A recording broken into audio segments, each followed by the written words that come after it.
Assalamualaikum warahmatullahi wabarakatuh. Kembali lagi dengan saya Nuril Hasan di kelas Desain Komunikasi Visual SMKNU Tulungagung. Kali ini materi yang akan kita bahas adalah mengembangkan ide kreatif untuk solusi karya desain komunikasi visual. Apa sih fungsinya ide kreatif dalam desain komunikasi visual itu? Nah, ini desain komunikasi visual itu adalah jembatan antara pesan dan audiens. Nah, jadi untuk menjembatani kita menyampaikan pesan kepada audiens itu butuh ide kreatif yang kuat. Nah, ide kreatif yang kuat akan membuat desain lebih menarik, diingat, dan efektif. Dibutuhkan ide-ide orisinil dalam persaingan digital yang semakin ketat. Nah, jadi sekarang ide-ide kreatif itu sangat banyak sekali dan semakin ketat persaingannya. Selanjutnya ini langkah-langkah mengembangkan ide kreatif. Nah, langkah-langkahnya apa saja sih dalam mengembangkan ide kreatif? Yang pertama ada riset, yaitu kita mencari data terkait audiens, terus tren desain, kompetitor, dan lain sebagainya.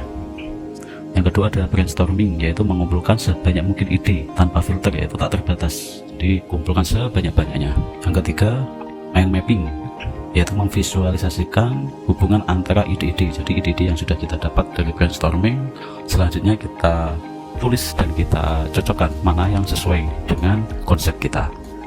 Terus yang keempat yaitu sketching, jadi ide yang sudah didapatkan dari brainstorming dan mind mapping kemudian kita bikin gambarnya. Yang terakhir yaitu evaluasi. Nah, setelah dapat gambarnya baru kita evaluasi, kita pilih mana yang terbaik di antara gambar-gambar yang sudah kita buat tadi. Terus dari mana sih kita dapat ide kreatif? Nah, inspirasi bisa datang dari mana saja, entah itu dari kehidupan sehari-hari, terus dari kesenian, budaya, tren yang lagi hits, dan teknologi.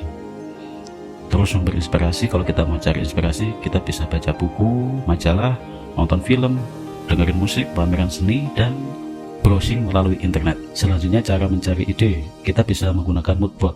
Nah, moodboard itu apa sih? Moodboard itu adalah kumpulan referensi visual. Contohnya adalah sebagai berikut ini. Nah, ini ada contoh moodboard di mana di situ sudah ada ide-ide foto, terus nuansa warna yang akan dipakai, dan juga font yang akan digunakan dalam desain. Selanjutnya tips untuk membuat desain yang unik. Nah, desain yang unik kreatif itu seperti apa? Yang pertama yaitu berpikir di luar kotak atau out of the box. Jadi jangan terpaku pada aturan yang ada. Maksudnya apa sih? Apakah kita harus melawan aturan-aturan? Nah, enggak seperti itu ya. Jadi kita jangan terpaku pada aturan yang ada, itu maksudnya kita bisa melihat sudut pandang desain itu dari sudut pandang yang berbeda dari biasanya. Nah, jelas tidak melanggar hukum dan etika, itu yang penting. Yang kedua yaitu gunakan elemen yang tidak biasa. Nah, ini kalau tadi melihat sesuatu dari sudut pandang yang berbeda, sekarang menggunakan elemen-elemen yang tidak biasa. Nah, mungkin orang sudah jenuh melihat di media dengan elemen desain yang itu aja, warnanya sama, gambarnya sama, dan sebagainya. Nah, mungkin kita bisa menggunakan elemen yang berbeda yang belum pernah dipakai sama sekali, bahkan seperti itu.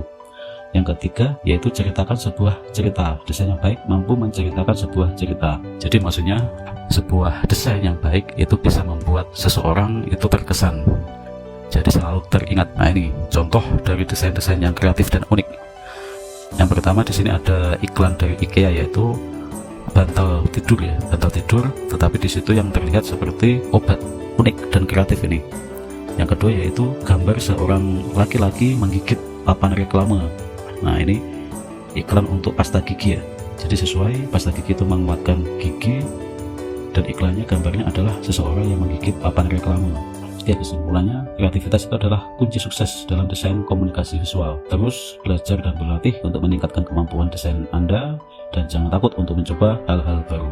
Cukup sekian materi hari ini. Saya Nuril Hasan, terima kasih. Sampai jumpa materi selanjutnya.